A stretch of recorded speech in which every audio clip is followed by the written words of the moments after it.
حضرت فاطمہ الزہرا کے ساتھ حضور کا خاص پیار، دوستو خاص دلچسپیاں، خاص محبتیں۔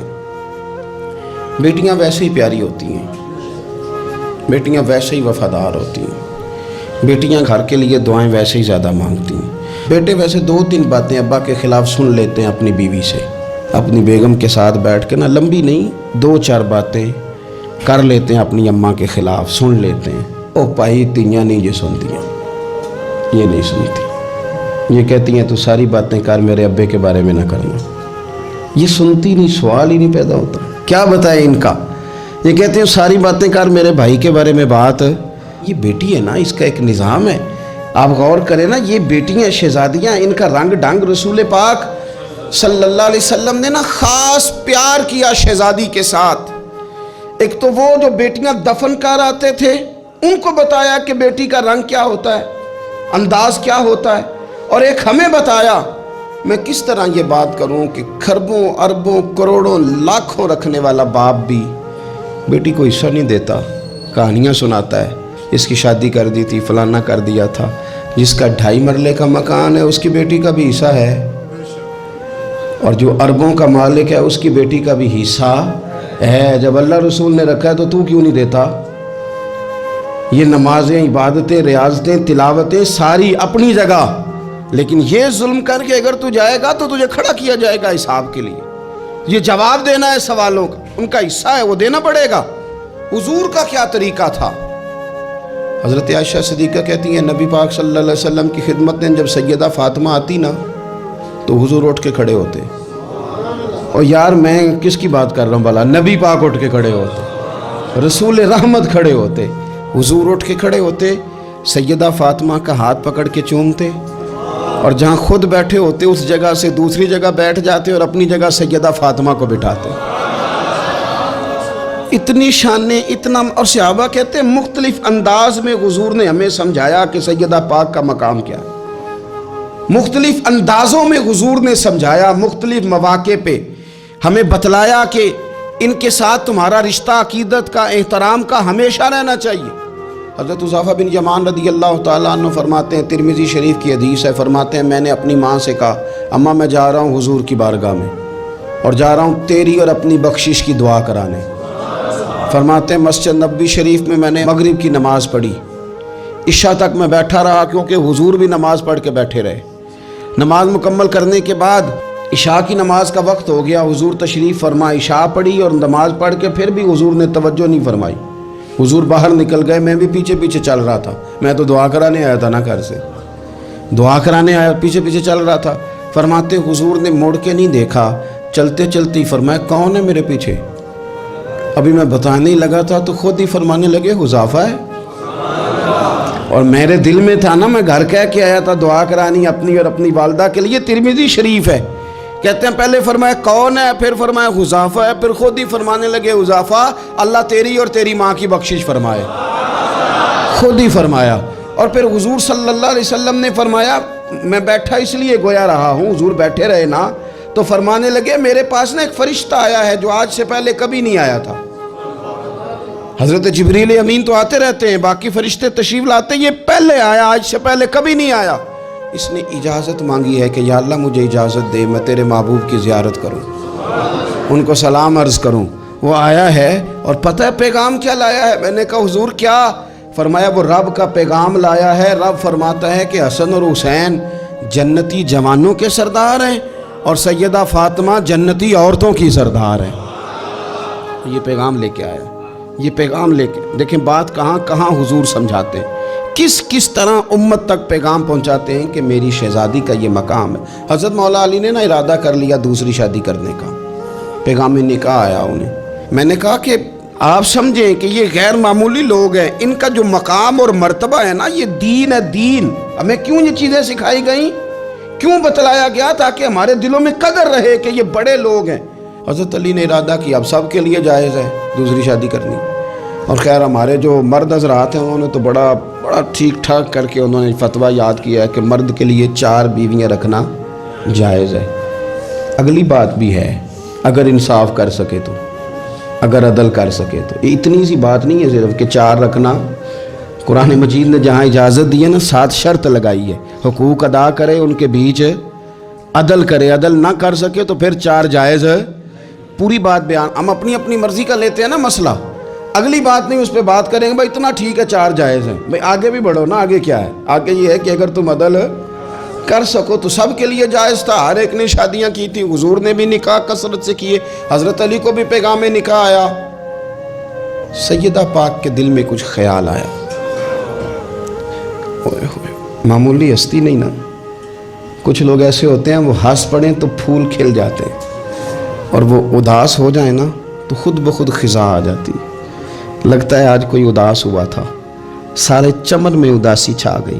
حضرت فاطمہ اداس ہوئی، پریشان ہوئی، حضور کو پیغام گیا، نبی پاک منبر پہ بیٹھے، فرمایا سنو لوگو، فاطمہ میرے جگر کا ٹکڑا ہے، قربان جائیں۔ یہ بھی انداز ہوتا ہے، فرمایا یہ میرے جگر کا ٹکڑا ہے، جس نے اسے ناراض کیا اس نے مجھے ناراض کیا، جس نے اسے راضی کیا اس نے مجھے راضی کیا۔ پاک رسول کی پاک بیٹی، عزت والے نبی کی عزت والی، شانوں والے رسول کی شانوں، وہ جس نے معزز کیا گھرانے کو، اور حسین پال کے جس نے دیا زمانے کو۔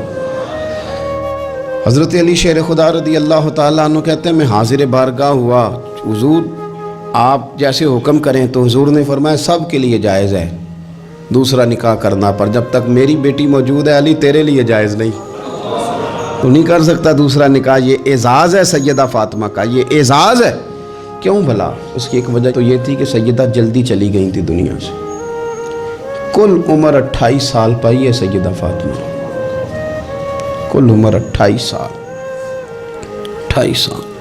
کچھ لوگ ایسے ہوتے ہیں جو رب کو بھی بڑے پیارے ہوتے ہیں، دھرتی پہ بسنے کے لیے لمبا وقت گزارنے کے لیے وہ نہیں آتے، وہ تو اپنا کردار ادا کرتے ہیں، اپنا کام کرتے ہیں اور وہ رخصت ہو جاتے ہیں۔ کل عمر 28 سال، 21-22 بھی لکھی ہے لوگوں نے، 28 سال عمر مبارک پائی سیدہ پاک، دنیا سے رخصت ہو گئی۔ حضور صلی اللہ علیہ وسلم کا خاص پیار۔ میں آپ کو ایک بات عرض کروں، انہوں نے نا وہ ساری تکلیفیں حضور کے ساتھ اٹھائیں جو دین کے رستے میں نبی پاک کو آئیں تھی، وہ ساری۔ ہمارے ہاں نا اب ایک بیماری ہے، بیٹی سے بات نہ کرو ٹینشن لیتی ہے، اماں کو نہ بتانا پریشان ہو جائے گی، فلانے سے نہ بات کرنا۔ کیوں؟ حقیقتوں کا سامنا کرنا چاہیے، کیا مطلب ہے اس کا؟ حقیقت اور ہوتی ہے، ٹینشن اور ہوتی۔ اب حقیقت کا سامنا کریں، حقیقت بچوں کو سکھائیں، بچوں کو وہاں لائیں کہ وہ حقیقت کے عادی بنیں۔ حضور حقائق بتاتے، حقائق۔ بخاری مسلم میں مشکات میں حدیث ہے، حضرت عائشہ صدیقہ رضی اللہ تعالیٰ عنہ ام المومنین فرماتی ہیں حضور نے وصال سے کچھ دن پہلے حضرت فاطمہ کو بلایا اور فرماتی ہیں قربان جاؤں حضرت فاطمہ چلتی بھی اس طرح تھی جو حضور کا طریقہ تھا، بولنا بھی اسی طرح کا تھا جو نبی پاک کا بولنا تھا، رفتار میں گفتار میں حضور کے مشابہ۔ وہ تشریف لائیں، حضور نے قریب بٹھایا اور کان میں راز کی بات کی۔ اس کا مطلب ہے کچھ باتیں بیٹیوں سے بھی راز کی کر لینی چاہیے۔ بھائی آپ غور کریں گے اور سمجھیں گے کہ بیٹی سے بھی کبھی کوئی راز کی بات کر لیں۔ حضور نے بلایا اور پھر کان میں کو بات کی، کان میں نبی پاک صلی اللہ علیہ وسلم نے، تو حضرت فاطمہ رونے لگی۔ پھر حضور نے کان میں کو بات کی تو مسکرانے لگی۔ حضور تشریف لے گئے، سیدہ عائشہ صدیقہ رضی اللہ تعالیٰ عنہ فرماتی ہیں میں نے حضرت فاطمہ الزہرا سے کہا کہ فاطمہ کیا کہا حضور نے؟ تو فرمانے لگی میرا اور میرے نبی پاک کا راز ہے، آپ کو میں کیوں بتاؤں؟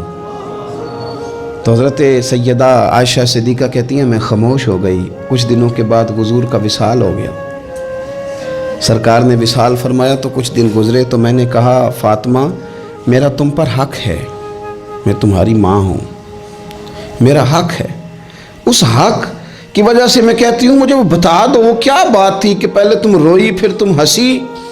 تو میں نے کہا حقیقتوں سے آگاہ کریں۔ نبی پاک صلی اللہ علیہ وسلم کی شہزادی فرمانے لگی اماں جی حضور نے میرے کان میں کہا تھا کہ فاطمہ ہر رمضان میں جبریل امین ایک قرآن پاک مجھے سناتے تھے، ایک میں انہیں سناتا تھا، اس سال جبریل نے 2 سنائے ہیں۔ فاطمہ مجھے لگتا ہے تیرے باپ کے جانے کا وقت آ گیا ہے، اب میری رخصتی ہے، مصیبت آئے تو صبر کرنا، مشکل پڑے تو حوصلہ کرنا، اپنے آپ کو اپنے رب کریم کے سپرد رکھنا۔ کہتی ہیں جب یہ بات حضور نے بیان کی تو میں رو پڑی، اور پھر نبی پاک نے میرے کان میں کہا فاطمہ میرے بعد جو سب سے پہلے مجھے آ کے ملے گی نا وہ تم ہی ہو، اور یہ بھی یاد رکھنا تم جنتی عورتوں کی سردار ہو۔ فرماتی ہیں یہ بات سنی تو میں مسکرا دی۔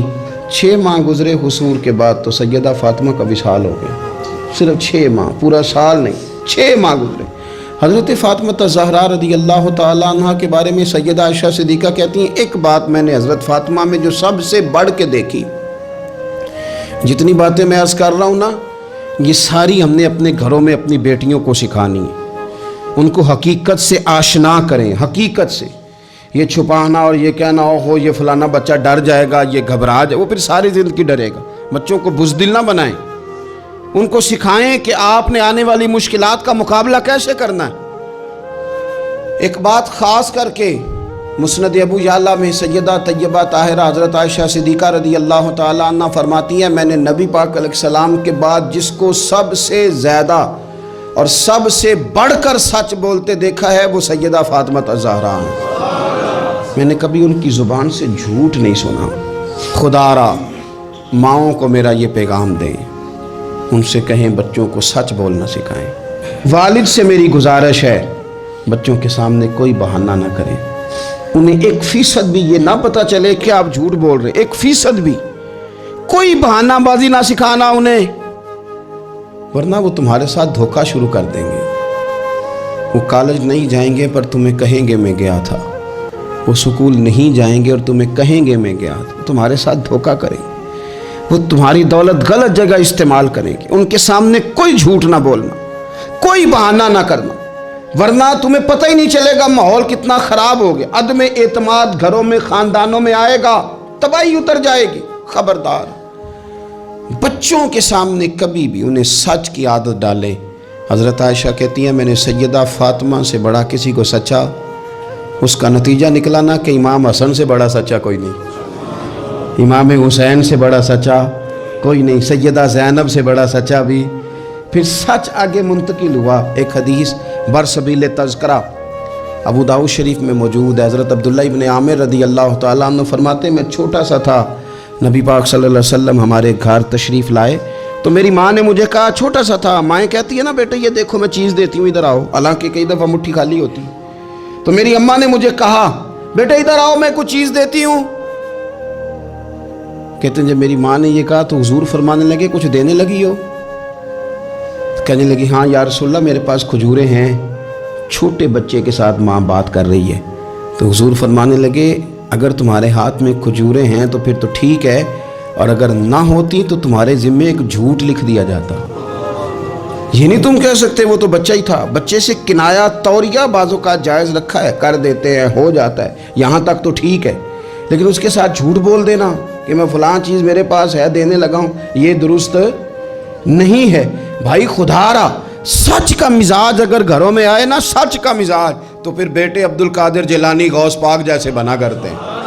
اگر مزاج سچ والا آئے تو وہ طالب علم بن کے بھی کبھی جائیں تو کئی چوروں کی توبہ کرا کے مدرسے داخل ہوا کرتے۔ شرط یہ ہے کہ سچ کا مزاج اپنے گھر میں۔ دوسری بات یہ کہ حضرت فاطمہ الزہرا نے نا فطرتی زندگی جی کے ہمیں دکھائی۔ وہ گھر کے اندر جھاڑو دیتی تھیں، آٹا گوندتی تھیں، روٹیاں پکاتی تھیں، چکی پیستی تھیں، سنو میں کیا کہہ رہا ہوں، لیپا پوتی کرتی تھیں، بچوں کی سارے کام اپنے ہاتھوں سے کرتی تھی، شوہر کی خدمت کرتی تھی، اور پھر ساری رات مصلے پہ بھی بیٹھتی تھی۔ سارے کام سیدہ فاطمہ، حضرت اسماء بنت ابی بکر صدیق، حضرت صدیق اکبر کی بیٹی ہیں، امیر باپ کی بیٹی ہیں، لیکن حضرت زبیر بن عوام حضور کی پھوپھی کے بیٹے کے ساتھ نکاح ہوا تو کہتی ہیں ان کے گھر میں کوئی خادم نہیں تھا، میں سارے کام کرتی تھی، میں ان کے گھر کے کام بھی کرتی تھی، میں کنویں سے پانی بھر کے بھی لاتی تھی۔ حضرت یہ آپ کو بخاری میں حدیث ملے گی، حضرت اسماء بنت ابی بکر صدیق فرماتی ہیں کہ انہوں نے اونٹ رکھا ہوا تھا اور ملازم کوئی نہیں تھا، خادم اور غلام کوئی نہیں تھا، تو میں ان کے اونٹ کو چارہ بھی ڈالتی تھی، میں سارے کام کرتی تھی۔ بیٹی گھر کے کام کرنے سے بھی کبھی کمزور ہوتی ہے۔ آج کل وہ لبرل ہے نا، موم بتی مافیا، وہ پوچھتا ہے جی کہاں لکھا ہے بی بی گھر کے کام کرے، گھر کس کا ہے؟ ویسے تو وہ کہہ رہی ہے میں کسی کی مداخلت بھی پسند نہیں کرتی، میرے گھر میں آ کے نند بات نہ کرے، تب تو وہ کہہ رہی ہے کہ میرے گھر میں مداخلت بھی کوئی نہ کرے، اور جب کام کرنے کی باری آئی ہے تو کہتے ہیں کس حدیث میں لکھا ہے؟ بالکل نہیں کسی حدیث میں لکھا۔ اس میں کوئی شک نہیں، لیکن یہ ضرور لکھا ہے کہ مدینے والے کی صاحبزادی اپنے گھر کے کام کرتی تھی۔ یہ ضرور لکھا ہے کہ صدیق اکبر کی وہ صاحبزادی کہ جن کو نبی پاک صلی اللہ علیہ وسلم کی غار ثور میں روٹی پہنچانے کا شرف حاصل ہے، وہ گھر کے سارے کام کرتی تھی، اپنے خامند کے جانوروں کی بھی خدمت کرتی تھی۔ یہ ضرور لکھا ہے، یہ سیرت اپنائیں۔ پھر حضرت فاطمہ رضی اللہ تعالیٰ عنہ نے 3 سال قید بھی کاٹی ہے شیب ابی طالب میں حضور کے ساتھ، پتے کھا کے بھی گزارا کیا۔ احد میں جنگ عروج پہ تھی تو حضور ساتھ لے کے گئے تھے حضرت فاطمہ کو۔ سیدہ مشکیزے میں پانی بھر بھر کے زخمیوں کو پلاتی تھی، دعائیں دیتی تھی۔ بڑا عجیب منظر ہوا۔ مولا مرتضیٰ شیر خدا کرم اللہ تعالی وجہہ الکریم ارشاد فرماتے ہیں کہ عجیب ہم نے منظر دیکھا کہ حضور کا وجود لہو لہان ہو گیا۔ تو میں نے دیکھا کہ سیدہ فاطمہ دوڑتی آ رہی، مجھے لگا کہ یہ کمزور ہوں گی، لیکن حضرت فاطمہ نے کیا کیا، میں پانی بہاتا تھا اور سیدہ حضور کے زخم دھوتی تھیں۔ پھر اس دور میں طریقہ تھا کہ کوئی کپڑا گرم کر کے زخم کے اندر جلا کے دیا جاتا تھا۔ کہتے ہیں یہ بڑا مشکل کام تھا، پر میں نے سیدہ فاطمہ کا حوصلہ دیکھا، وہ جو حضور نے انہیں دیا تھا، جو نبی پاک نے تربیت کی تھی، انہوں نے خود کپڑا جلایا اور حضور کے زخم میں جب وہ دے رہی تھیں تو حضور تھوڑی تکلیف محسوس کرنے لگے تو ان کی آنکھوں میں آنسو آئے۔ انہوں نے وہ ساری آزمائشیں، وہ سارے رنگ، وہ سارا کچھ حضور کے ساتھ دیکھا، غربتیں بھی حضور کے ساتھ کاٹی۔ میں کیسے کہوں کہ آج کل ہمارا لاڈ صرف اتنا ہے کہ جی جو بچے مانگتے ہیں میں لا کے دیتا ہوں۔ یہ کوئی کمال ہے؟ یہ کوئی کمال ہے؟ یہ تو آپ نے الجھا دیا انہیں، آپ نے ان کو بگاڑنے میں اور محنت سے انہیں دور کرنے کے لیے آپ نے ظلم کیا ان کے ساتھ۔ جو مانگتے ہیں لا کے، یہ کوئی کام ہے کرنے والا کام تو یہ تھا کہ بچوں کو کچھ نہ ملے تو انہیں صبر کرنا بھی آئے، انہیں کچھ نہ ملے تو انہیں اپنی زبان شکوے سے روکنی بھی آئے۔ حوصلہ اگر آپ دیکھیں نا، حضور فرماتے ہیں کسی باپ کا اپنی اولاد کے لیے سب سے اچھا تحفہ پتہ کیا ہے؟ یا رسول اللہ کیا ہے؟ فرمایا جس نے اپنی اولاد کو سب سے اچھا ادب سکھا دیا اس نے سب سے اچھا تحفہ دے دیا ہے۔